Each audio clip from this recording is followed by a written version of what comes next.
President Trump is forcing a national embarrassment on all of us by not yet conceding an election to presidential candidate Joe Biden. That is at least the story, according to presidential candidate Joe Biden.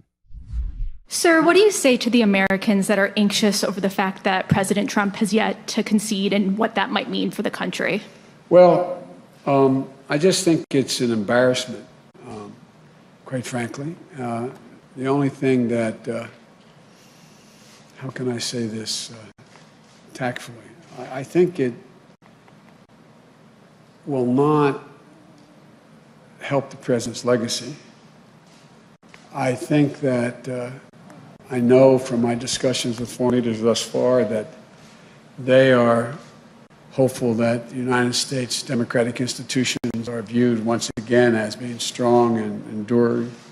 But I think at the end of the day, it's all going to come to fruition on January 20th.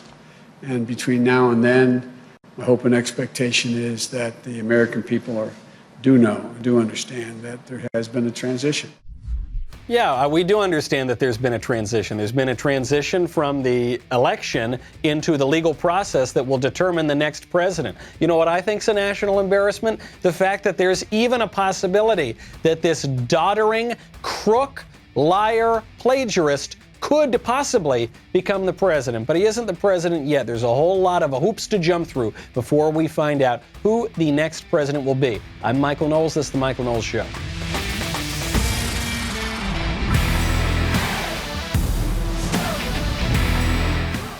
Welcome back to the show.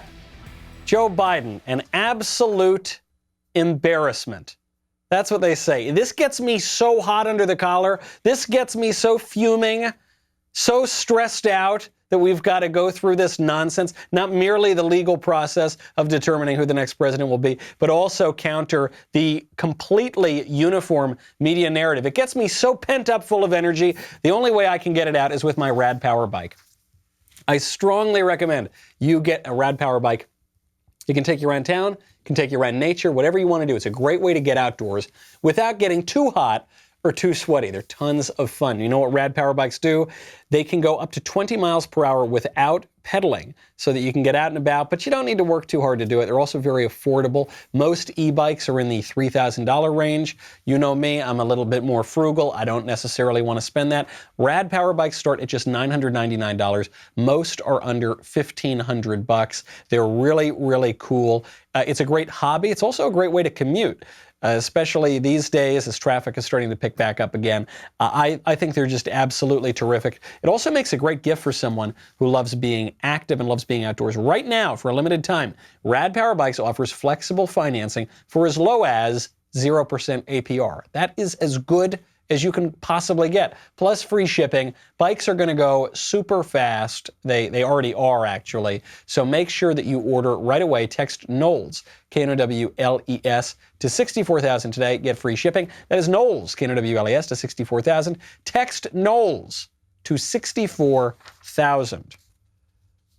We are possibly going to transition, possibly I say, to a president who doesn't know how to text to numbers. Do you remember? You just had to go to Joe 30330. That would be very embarrassing if that man were to become president, but he hasn't yet. I felt Secretary of State Mike Pompeo had a much better answer on this.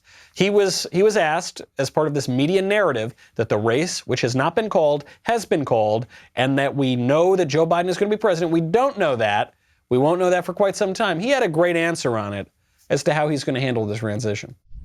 Is the State Department currently preparing to engage with the Biden transition team? And if not, at what point does a delay hamper a smooth transition or pose a risk to national security? There will be a smooth transition to a second Trump administration. All right, we're ready. The world is watching what's taking place here. We're going to count all the votes. When the process is complete, there'll be electors selected. There's a process. The Constitution lays it out pretty clearly. The world should have every confidence that the transition necessary to make sure that the State Department is functional today, successful today, and successful with the president who's in office on January 20th, mid-afternoon, will also be successful. That is what an adult sounds like. That's what a responsible politician sounds like. he has a bit of a joke. They say, are you ready for the transition? He says, I'm absolutely ready for the transition into a second term. And he says, look, what will the transition be? We may get a second term, we may not get a second term, but we are going to follow the legal process. The idea that Joe Biden is suggesting that this is a great embarrassment that we don't know who the president is yet. First of all, if that is an embarrassment, that embarrassment is the fault of Democrats who forced widespread unsolicited mail-in voting on us. Unprecedented, has never happened before, and they admitted at the time that if you have widespread unsolicited mail-in voting, you're not going to know who the president is on election night. And it's kind of interesting, if you look at how the votes were counted, that it seemed to shift from President Trump to Joe Biden in the middle of the night sometimes, when they said there weren't even votes being counted in certain places, and without Republican poll watchers, notably in Philadelphia. So yes, a legal process will play out. Bush v. Gore, how long did that take? 38 days or so total? I don't remember Joe Biden calling it an embarrassment that Al Gore would not concede in that election, even though he had no evidence whatsoever that election could be overturned. No, that is not an embarrassment. What is an embarrassment is that people want to break our constitutional norms, which clearly provide a legal process for how this election is going to go. The media haven't learned that. Maybe the media have learned that and they just want to play dumb. And for some members of the media, they don't have to play too hard at playing dumb. A member of MSNBC admitted this. So right now, and I think this story, people are not talking about it. There's a battle between Democrats and Republicans. Okay. There's another battle going on, and Mike Pompeo is alluding to this, which is the foreign policy battle. And there, it's not so much Republican-Democrat as elected people, the American people speaking through their elected representatives, and the deep state, the permanent bureaucracy, which is most pronounced in the intelligence community and in foreign policy. That is where these guys, who are the true swamp creatures, that is where they tend to live. Bill Kristol talked about this, and other national security Republicans, the types who just don't really care about what's going on too much at the domestic level. They just want to force their particular liberal internationalism on everybody. Bill Kristol was asked, if you had to choose between the deep state or the swamp state, what do you pick? He says, the deep state or the Trump state. He said, I choose the deep state, which is to say he chooses the swamp state. That is a big battle going on right now, and you're going to see in the coming days the intelligence community, the State Department, foreign policy, that is going to be brought far up to the forefront because you had a foreign policy consensus basically since Bush the first, if not even earlier than that. And the president would change. You had Bush, you had Clinton, you had Bush, you had Obama, and the foreign policy wouldn't change. There was a joke in 2008. They said, they told me if I voted for John McCain, we'd get another war in the Middle East, and that was true. I voted for John McCain, we got another war in the Middle East. Obama's foreign policy was basically indistinguishable from McCain's foreign policy. Maybe Obama gave a little more money to Iran, but in terms of the constant wars, the never-ending wars, that was the same policy. You didn't see that really change at all. The policy of bombing Saddam Hussein every so often, that had been going on for a very long time. So that battle is going to come up. And the media haven't learned a thing here. This MSNBC host, I guess he thought his microphone was off. I guess he thought the camera was off. But he was asked what he knows, and I thought he gave a very precise answer. NBC's Ken Delanian has some new reporting on something that we talked about at the top of the hour, how the Trump administration is handling the transition with the incoming Biden team, or not handling it, we should say, to a certain extent. This time, it involves our intelligence community. Ken, what have you learned, sir?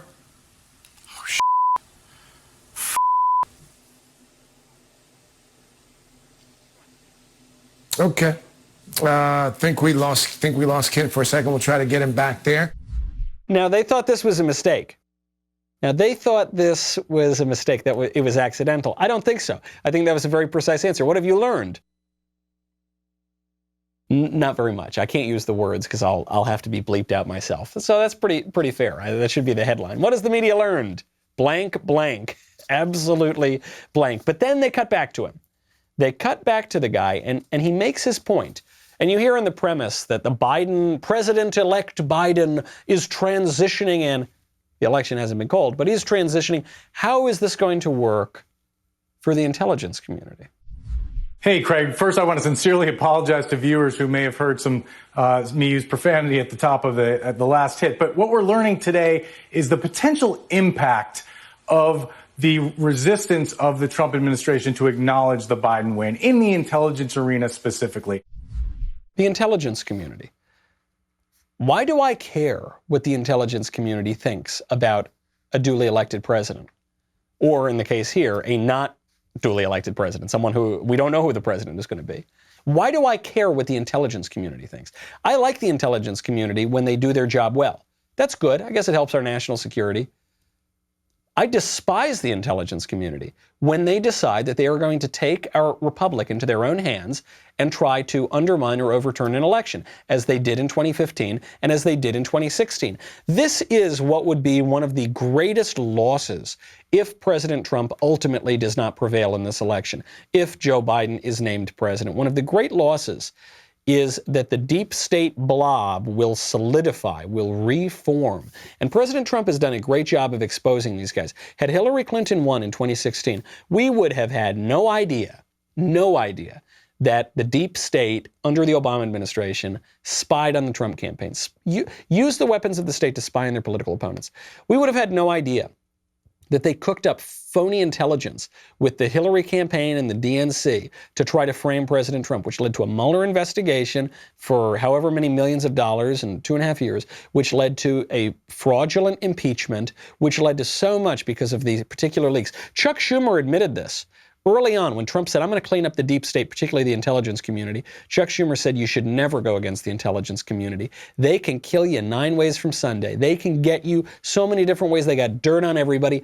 Don't go up against them. That is what he said. And I think it was actually probably good advice to President Trump. Trump, fortunately, though, had some courage and stood against it.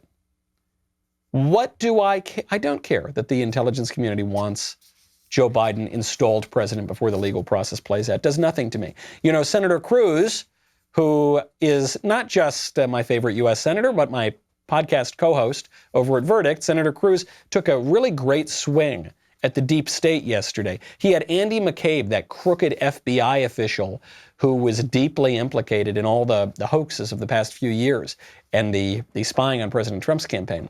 He got him on the Hill and he grilled him on his wrongdoing. Did James Comey authorize you to disclose information about the Clinton Foundation investigation to the press? I didn't need James Comey's authorization. I didn't ask if you needed it. I asked, did he authorize you to disclose it? That's a yes or no question. I authorized the disclosure. Okay, you're still not answering my question. Did James Comey know about it, and did he authorize it? Yes or no? Did he know about it?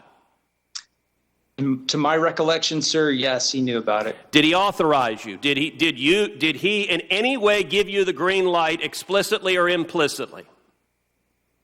I didn't ask Jim Comey. I'm not asking whether you asked. I'm asking, okay, according to the Washington Times, April 18th, 2018, Mr. McCabe insisted he told his boss that he had authorized disclosure about the Clinton investigation, but Mr. Comey has denied this claim. And Mr. McCabe told investigators that Mr. Comey knew he had authorized disclosure and agreed it was a good idea. Is that accurate? Is that your testimony to this committee? That is my recollection. Oh, finally, we get an answer now. That's terrific. That's wonderful. Thank you, Mr. McCabe. It only took 700 tries. This is the thing about Senator Cruz that most impresses me. I do not say this to flatter him or because he's a friend of mine or because we've got the show together. I say this because he is better at this than any elected Republican I know. He can grill down to the heart of the argument, and he can sniff out when someone is giving him BS, basically unlike anything I've ever seen. You saw right at the beginning, he goes, did James Comey authorize this? And McCabe goes, well, I didn't ask James Comey. Did I ask you if you asked James Comey? Well, and it doesn't seem to be. Answer the question, buddy. And it really puts you off your guard. I remember Senator Cruz did this to Mark Zuckerberg one time. He was asking him basically, hey, Mr. Zuckerberg, what color is the sky? Oh, the sky's blue. Yeah, hey, Mr. Zuckerberg, does 2 + 2 = 4? Yeah, oh yeah, it equals 4. Okay, hey, Mark Zuckerberg, why was Palmer Luckey fired? And it just kind of throws you off balance, and finally you get an answer like we saw here. But the other line that Cruz uses, very smart, it obviously comes from his courtroom experience, is he doesn't ask a question he doesn't know the answer to. So he knew those answers the entire time. And then he nails McCabe.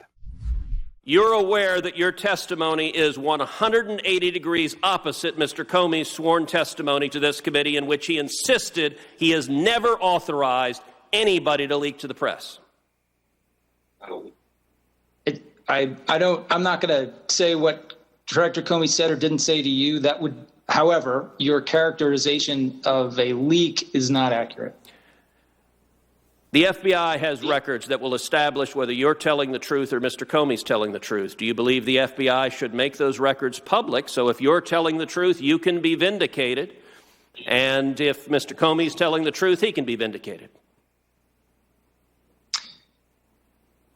I'm not sure what records you're referring to, Senator. Any and all emails, correspondence, records whatsoever indicating that Mr. Comey knew of your leaks and authorized them. I would very much like to see those records as well. As would I. Thank you.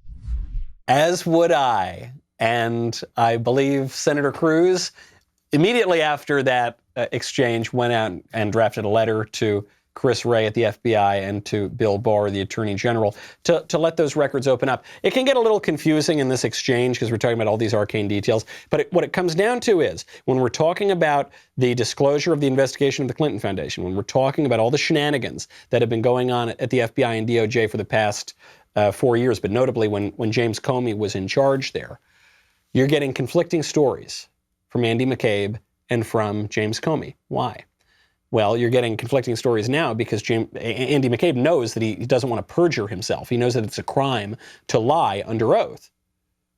And he's a slippery guy, but he is not going to implicate himself in that crime. So now you've got these two guys going after one another.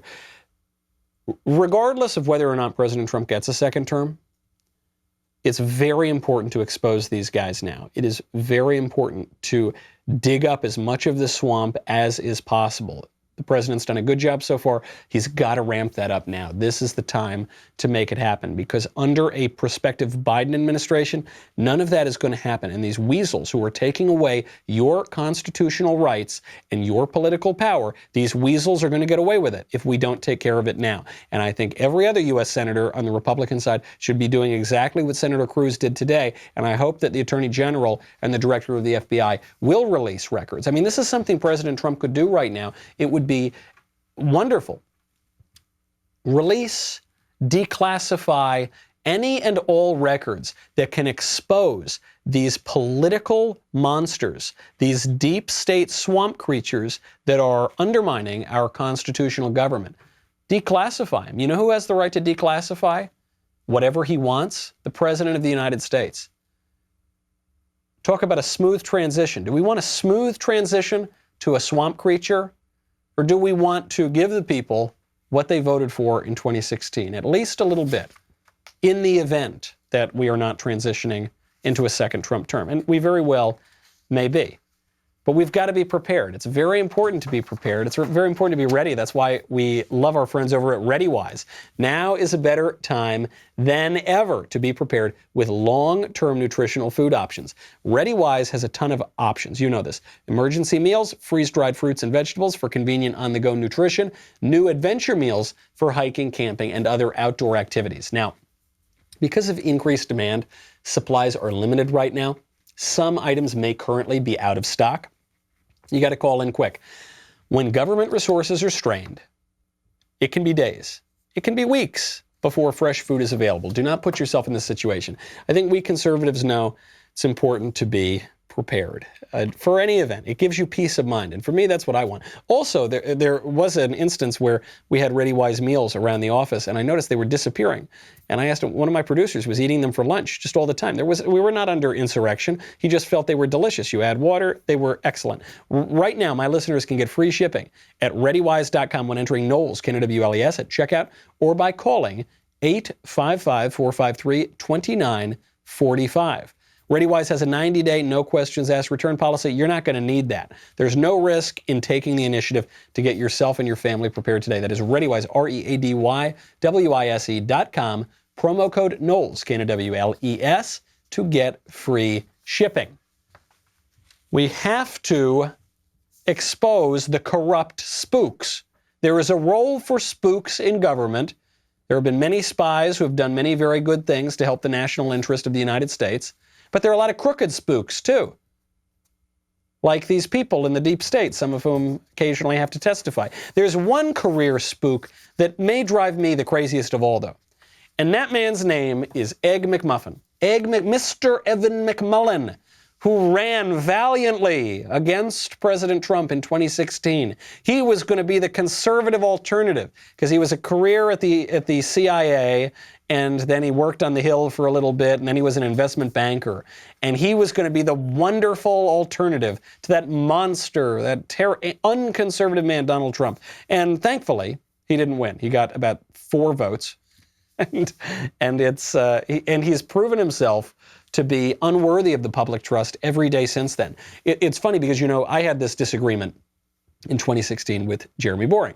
We agreed on many, many aspects of the election, but though I was skeptical about whether or not Trump would be a New York Democrat or whether he'd be a conservative, I voted for him. I felt the alternative was so awful that I was willing to take a chance on Trump, and I'm glad I did. Jeremy voted for Egg McMuffin because he was too skeptical of Trump. And he says, look, I think it was still defensible to be very skeptical of Trump in 2016, but I do regret voting for the Egg McMuffin because the Egg McMuffin has exposed what he really is and what too much of our intelligence community has become. Egg McMuffin just tweets out, quote, "We should keep and publish a list of everyone who assists Trump's frivolous and dangerous attacks on the election. Name and shame forever." He is just the latest to join in on this attack on our free government, which is to say that we need enemy lists. Anybody who supports the president, you saw this from the Trump Accountability Project, who says that we need to publish lists, we need to go after people who supported Trump, worked for Trump, or funded Trump. Anybody on the right, the real right, not the fake Egg McMuffin liberal right.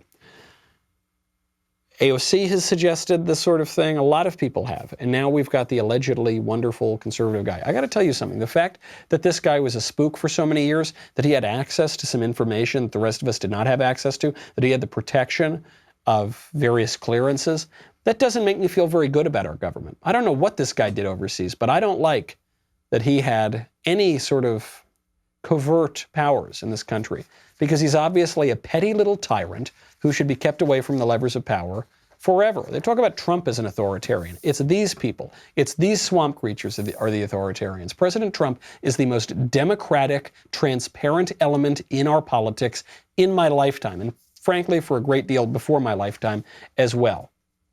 And there are a lot of clandestine operations going on, not just overseas, many clandestine operations going on right here in our own country.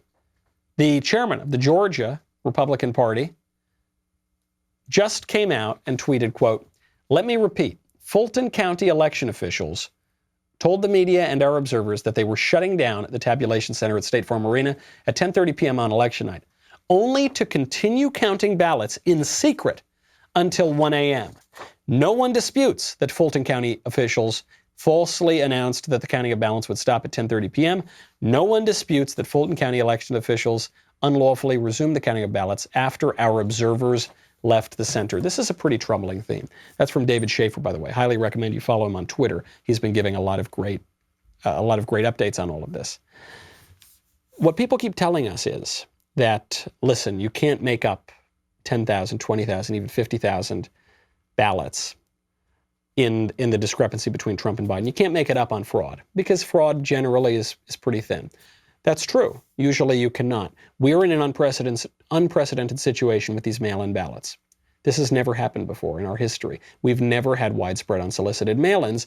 And so because those are more open to fraud, and there's no evidence to the contrary because it's never happened before, you just have to use common sense here.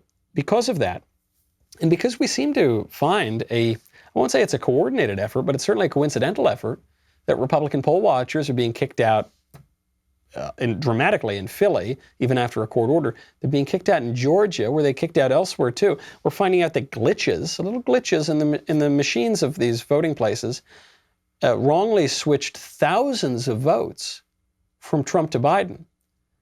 because of software that's used on 47 machines. Now, the election officials are saying, oh, that was just a glitch. It was a human error. We caught the glitch. Just happened in one place, no big deal. Well, forgive me if I'm a little skeptical of those claims. They seem to be happening all over the country, all in these very tightly contested races. We need to shed light on those things.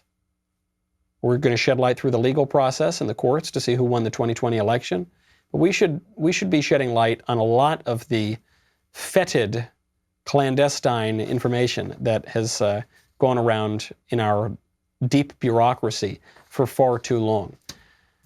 Politics makes very strange bedfellows. You know, the idea that I'm now opposing a guy who worked on the Hill. He was a lifelong Republican, it seems. He says he was a conservative, served in the CIA. I do know people who served honorably in the CIA. The idea that we're opposing this now is a little strange, but those are the circumstances that we're in. That is the kind of treatment that Egg McMuffin and people like him have earned. Even more bizarre, I find myself siding with a Democrat in this case, Joe Manchin. He's the closest thing to a conservative Democrat left in the country. He's from West Virginia, so he has to be. President Trump is still going to duke this out. We did just get some good news that if Joe Biden does ascend to the presidency, that if this Georgia election does not go our way, if they find more Democrat ballots, that the Democrats still will not be able to ram through their agenda because Joe Manchin, a Democrat, will stop it. If both of the Georgia senators were elected from the Democratic Party, then that would be 50-50 if both Dan Sullivan and Tom Tillis win. 50-50 means there's a tie. But if one senator does not vote on a Democratic side, there is no tie and there is no bill. So I commit to you tonight, and I commit to all of your viewers and everyone else that's watching, I want to lay those fears, I want to rest those fears for you right now, because when they talk about whether it be packing the courts or ending the filibuster, I will not vote to do that. I will not vote to pack the courts, and I will not vote to end the filibuster. Brett, this system, the Senate, was so unique body in the world. It was made to work together in a bipartisan way. And once you start breaking down those barriers, then you lose every reason that we are the institution that we are, the most deliberate body. So I want to lay those fears to rest, that won't happen, because I will not be the 50th Democrat voting to end that filibuster or to basically stack the court. That is genuinely good news. Now, listen, words are just words until they're translated into action. So let's hope that Joe Manchin would stand by that. But I think what Joe Manchin is seeing is something we all saw on election night, which is that we were told there's going to be a blue wave. You remember that? There's going to be a blue wave across the country, and yet there wasn't. Now, after the election, magically votes are appearing that are going to maybe swing a Senate seat or two. But it didn't happen. The Republicans didn't get blown out in the Senate. We picked up seats in the House. And it sure looked like we won the presidential election on election night. And who knows how it'll turn out in the courts. Even if we don't end up maintaining the White House, there was no blue wave. And the progressives, many Democrats believe, caused that shellacking. So a lot of more conservative or more moderate Democrats are now saying, I don't want to be part of that. Well, if Joe Manchin says he won't vote to end the filibuster, if Joe Manchin says he won't vote to pack the court, well, all of a sudden, some of the most radical proposals from the Democrats are gone. Something tells me he wouldn't vote to make Puerto Rico a state, or D.C., heaven forfend, a state either. That is a little bit of good news. Joe Manchin explains what's he going to be against, what's he going to oppose. He says at this point he's basically a Republican. And then all the other things you're hearing about, Brett, also is defund the police. I don't know of any of the Democrats in the caucus that are for defunding the police. We're not for that whatsoever. And when they talk about basically Medicare for all, we can't even pay for Medicare for some. Doesn't make any sense at all. We've got to fix the Affordable Care Act we have, and I think our moderate Republicans will work with us to now repair what needs to be repaired. Also great news, the thing is that elected Democrats have very largely supported defunding the police. They've been pretty open about it. And just through the Green New Deal, that's a major radical proposal that talks about redistributing wealth. It talks about a Medicare for all. It just includes it. It includes a health care plan in it. Kamala Harris, the vice president, endorsed it. She was, I believe, the first Senate sponsor of that legislation. So there are some... I don't think Joe Manchin is telling the truth about his colleagues here, but at least he's telling the truth about himself. Hopefully that will lead to the soul searching that some people thought you'd get from the Democrats. It won't lead to it on a party-wide level, but if you can if you can chip away at 1 or 2 Democratic senators, that does help us. Politics makes very strange bedfellows. We're in a situation now I never thought we would be in, which is that the conservative Republican president hates Fox News. Trump hates Fox News. Trump used to love Fox News, and Fox used to love Trump. Conservatives used to love Fox News. Fox used to love conservatives. Now, do you know who loves Fox News? Brian Stelter at CNN. We did talk about Fox News, and he's very disappointed at Fox News at very crucial moments. The debate Chris Wallace is moderating was terrible, really hurt, I think, the president. And then, they called the election. They called Arizona with 14% of the vote in. Many other networks never called it. Meanwhile, they wouldn't call Florida for hours. Why? What was going on at Fox News that they didn't want to give the president the sense that he was winning or had the potential shot of winning? Fox has a great decision desk. I respect their decision desk. They don't do it like that. They don't play games like that, Chris. I think media malpractice. Let's look at the Fox News poll. It was off by 8 points. Almost every poll was the data coming out of Fox was not good at all. Yeah, we're going to get into the polls, but the Fox polls were scientific. They were trying their best. I love Fox News. Yeah, we here at CNN, man, the last couple of days, man, we've just been loving Fox News. Frankly, they made us blush a little bit when they called Arizona for Joe Biden before anybody and for no reason whatsoever. We said, Fox, slow it down. I know you want to seem like us for a couple of days, but come on. So anyway, in conclusion, Chris, no, we love Fox News over here at CNN. That was Chris Ruddy, by the way. Chris Ruddy is the head of Newsmax, which is a conservative competitor to Fox, and Newsmax has remained quite conservative. This changing of the guard, this changing of political perspectives on cable news reminds us, among the established outlets, there is no conservative voice. There isn't one. We thought there was, but there isn't. It's all against conservatives, and now it seems it's against the president. If you want to replace that established media, you ought to go to dailywire.com, become an all-access member. That's our elite tier of membership, and support that replacement media. We've got a lot of great plans this year. This is actually my last show in my studio here in Los Angeles. I think I'm basically the last guy in the building. I'm going to turn the lights off behind me. We are heading to Nashville. We've got some great plans ahead. We're bringing Candace Owens over to the Daily Wire, which has been in the works for, 5 years, but recently it's been in the works for a month or two. We got some great plans for her and a lot of other people, a lot of new creative content coming out there. So make sure you head on over to Daily Wire and subscribe. We'll be right back with a lot more.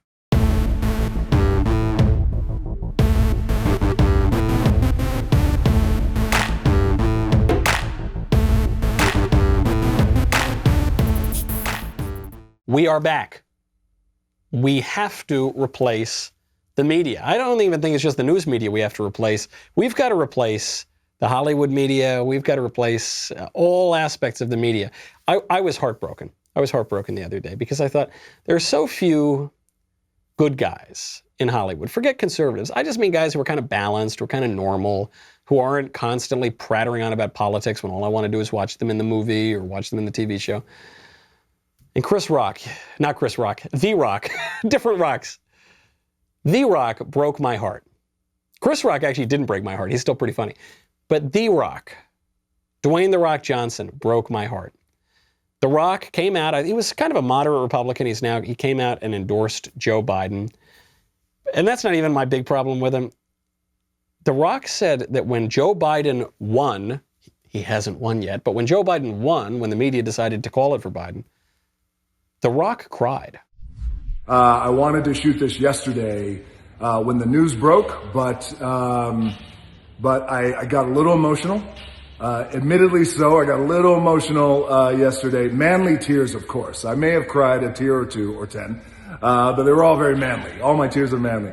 But the reason why I got emotional yesterday was because of what I felt my vote represented. And I was talking to Lauren, my wife, we were talking about our 2 little baby girls, and that's exactly what my vote represented. My vote represented my little daughters. My vote represented humanity. My vote represented decency. It represented the values and the principles of which we teach our little girls. And my vote also, for me, represented the importance of just being a good, decent human being. So nothing that he just said means anything. It's as though he went up to a platitude slot machine and just kept putting quarters in. You know, he pulled it and he said, "Decency. Yeah, I voted for decency." And yeah, and my daughter's your daughter. Whatever. I guess we're all voting for our family, right? Isn't that? And cha-ching and cha-ching. Decency.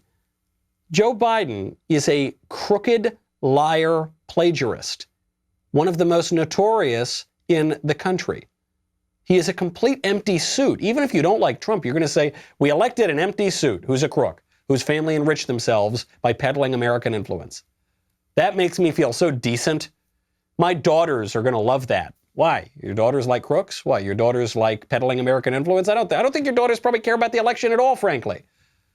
But people always do this. They exploit their kids for the election. That's what demagogues do. He cried over this? Have you cried over presidential elections? Asking the men in the audience here, have you cried? Even Trump. I loved that Trump got elected. I got such a kick out of that. I didn't cry. And you know, I hated that Obama got elected. And I really hated that he got reelected. I didn't cry. Drank a little bit. I cry? That's very embarrassing. We want to talk about a national embarrassment. That's a national embarrassment to go out and say this publicly.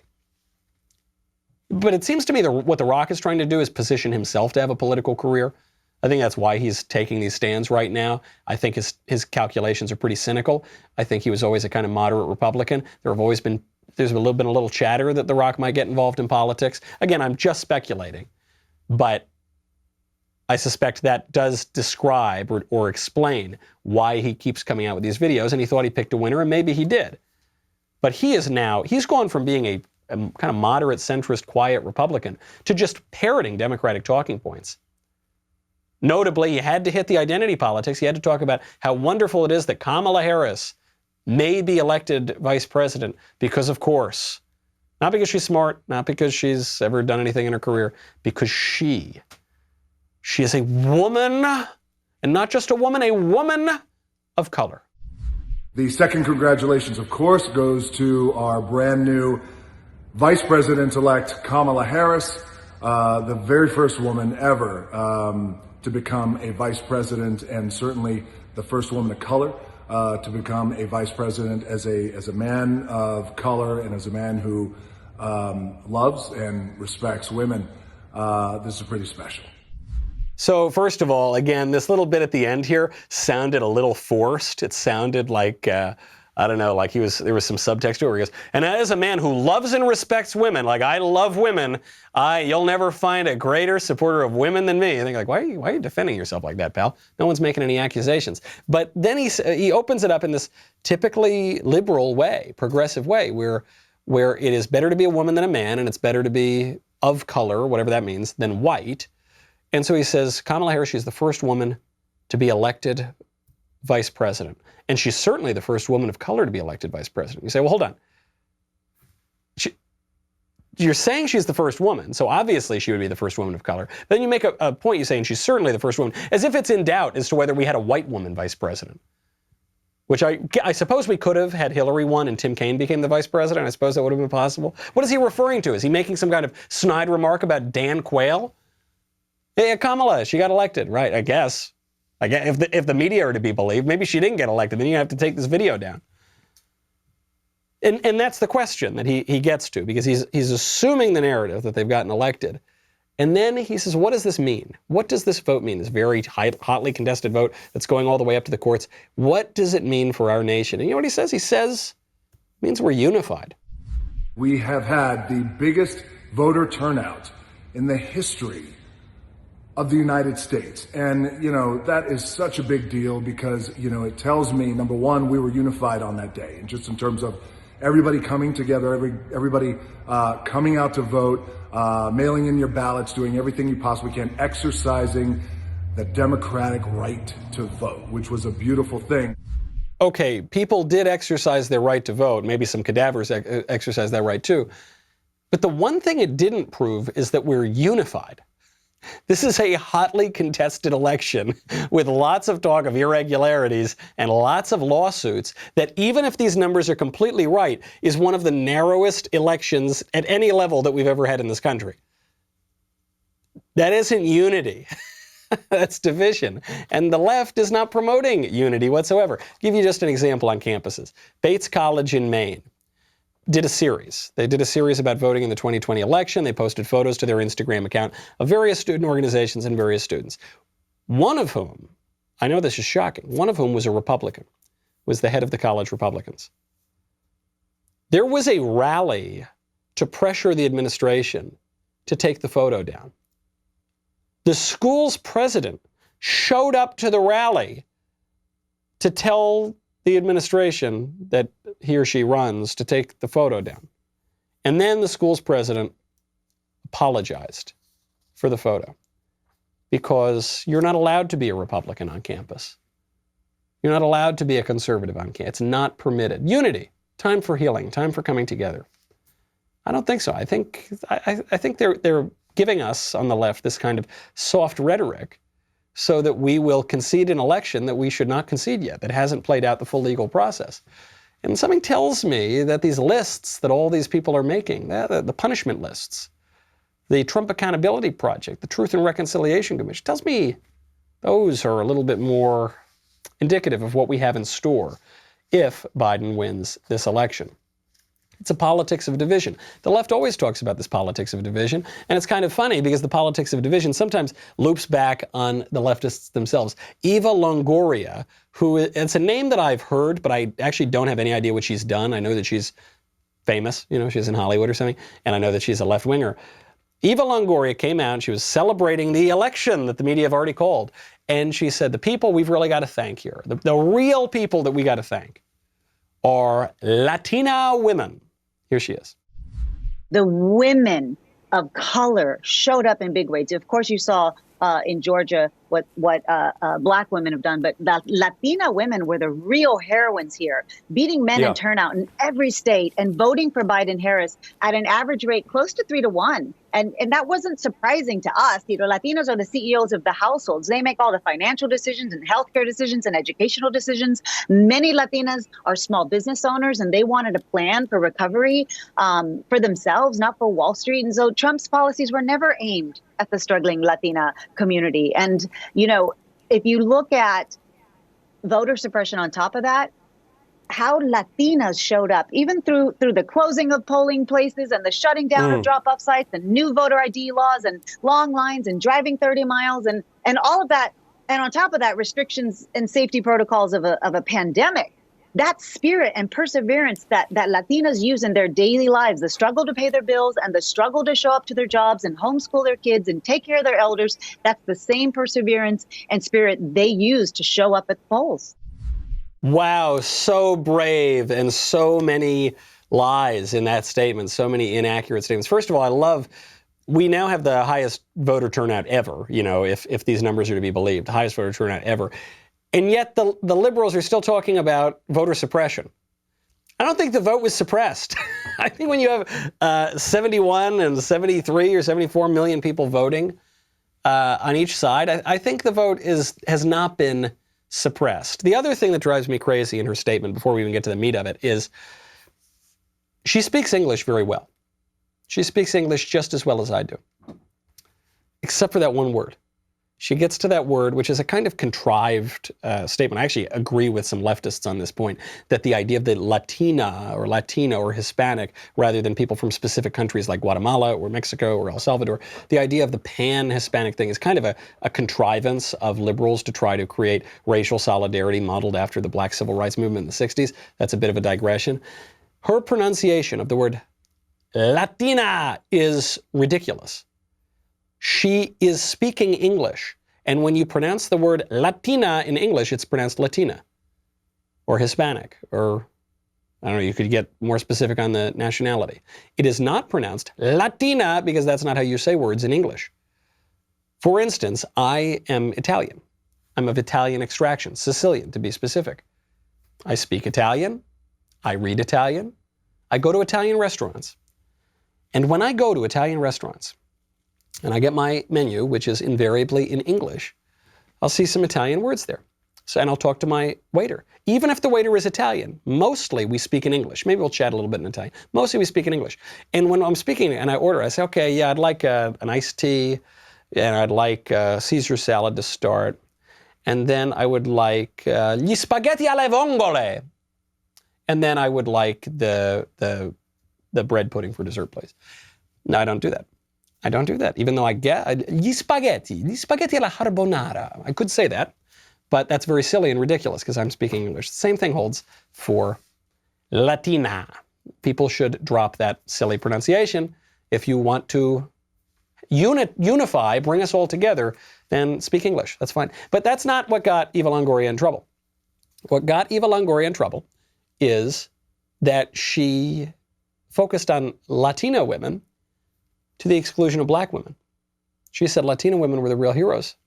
She didn't realize where Latino women rank on the hierarchy of victimhood, on the intersectionality scale. They have more privilege, it turns out, than black women, and so she apologized and said black women have long been the backbone of the Democratic Party, which as a matter of fact is not true. For most of the history of the Democratic Party, white slave owners were the backbone of the Democratic Party. And in recent history, I suppose black women do vote Democrat at large numbers, but, black Americans are 12% of the population, something like that. Black women about 6.5%. So they may vote Democrat in strong numbers. They wouldn't be the backbone of the party, right? Because they're just, numerically, there just aren't enough of those voters.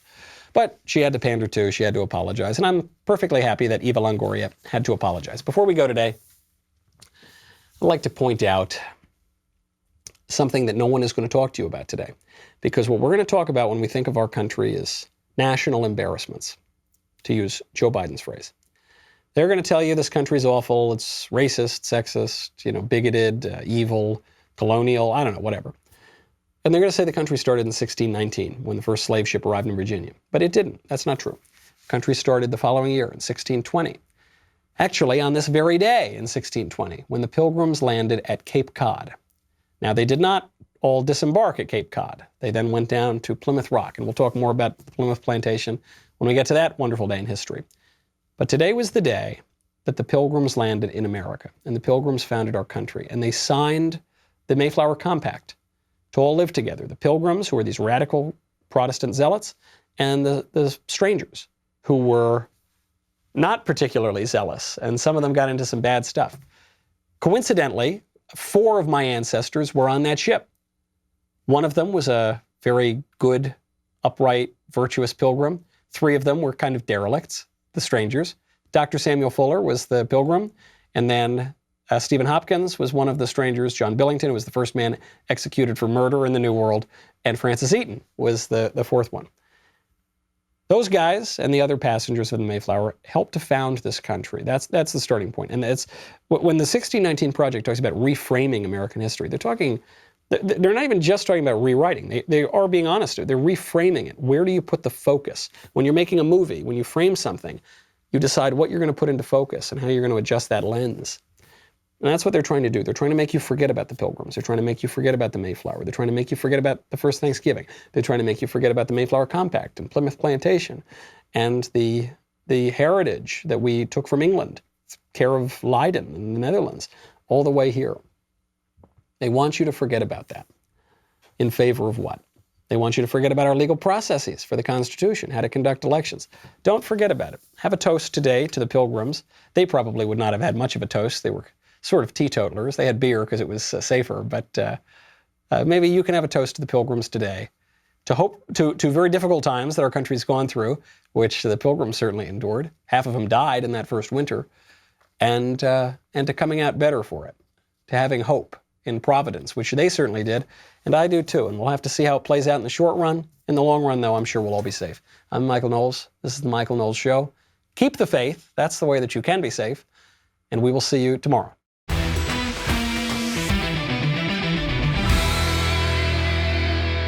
The Michael Knowles Show is produced by Ben Davies. Executive producer, Jeremy Boring. Our technical director is Austin Stevens. Supervising producers, Mathis Glover and Robert Sterling. Assistant director, Pavel Wadowski. Editor and associate producer, Danny D'Amico. Audio mixer, Robin Fenderson. Hair and makeup, Nika Geneva. And production assistant, Ryan Love. The Michael Knowles Show is a Daily Wire production. Copyright Daily Wire 2020. Hey everybody, it's Andrew Klavan, host of The Andrew Klavan Show. You know, some people are depressed because the American Republic is collapsing, the end of days is approaching, and the moon has turned to blood. But on The Andrew Klavan Show, that's where the fun just gets started. So come on over to The Andrew Klavan Show and laugh your way through the apocalypse with me, Andrew Klavan.